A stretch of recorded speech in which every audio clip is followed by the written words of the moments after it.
So we're talking about Changpeng Zhao and Sam Bankman-Fried, who go by CZ and SBF respectively. Last fall, CZ, the head of Binance, an international trading post, announced plans to buy SBF's business, FTX. This was a shock to the crypto world because it meant that SBF was giving up on his own business. But just as quickly as it was announced, it was canceled.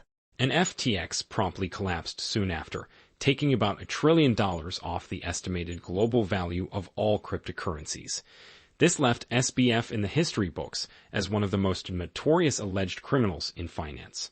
Yeah, and of course there's a moment in the article where Senator Chris Van Hollen expresses concern about Binance because of its lack of regulation. He worries people could lose a lot of money. So the question is, who is CZ and what has he been hiding? We know he was born in China in the late 70s before his family emigrated to Vancouver when he was 12. And after college, he worked for Bloomberg's trading division as a software developer. And after learning about Bitcoin at a poker game in 2013, he sold his place in Shanghai, put $1 million in Bitcoin, and left his post to break into the crypto industry. After 4 years at different crypto startups, he co-founded Binance in 2017 with Yahi, with dreams of creating an international hub for digital assets. Right. And now Binance is by far the largest exchange in cryptocurrency, and CZ is among the 60 richest individuals in the world. But despite this success and wealth, he has often stayed out of the spotlight and prefers to refer to himself as just a regular guy. Yeah, there's definitely a sense that CZ plays by his own set of rules.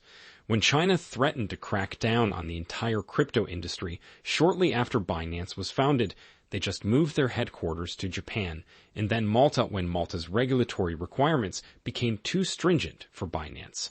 And then there's Sam Bankman-Fried, who was friendly with politicians and journalists, and was more open with traditional media outlets like Rolling Stone, whereas CZ has taken a more straightforward approach. When Forbes released an expose about Binance attempting to avoid regulation in the United States, they simply sued Forbes for defamation and then announced plans to invest $200 million in Forbes when they were going public. That's right, showing that CZ makes up for his lack of influence with sheer purchasing power. So it's clear that he has a unique approach to running his business and staying under the radar when needed. Absolutely.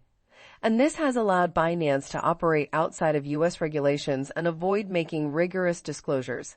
Even though Binance has a U.S. division, they don't need to adhere to the same sets of regulations. It's also been a bit mysterious as to where exactly CZ lives. Earlier this year, he told Fortune Crypto that he splits his time between Paris and Dubai. He's not beholden to any one place, so he can play a kind of spaghetti western role in this regulatory arbitrage game. And that's part of what's gotten the U.S. government's attention. The senators Chris Van Hollen, Elizabeth Warren, and Roger Marshall Cove signed a letter expressing concern about Binance's role in evading regulators, moving assets for criminals, and hiding financial information. Yes, this was the clearest sign, yet that lawmakers were paying attention to Binance and the post-SBF era. Crypto prices have dropped across the board, companies are abandoning their crypto partnerships, and U.S. regulators are trying to contain the damage done by FTX and BankmanFried.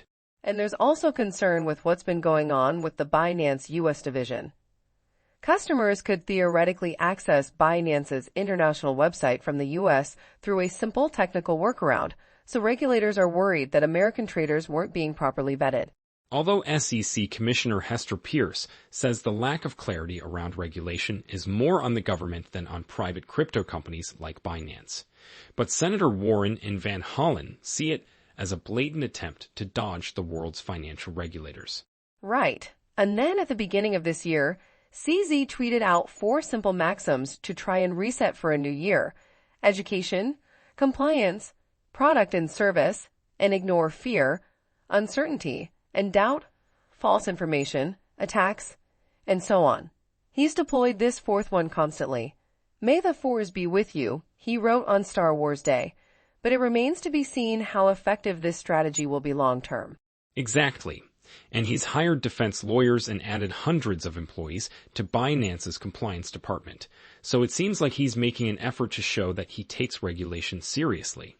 But whether or not this will be enough to appease regulators and keep them from cracking down on the company remains to be seen.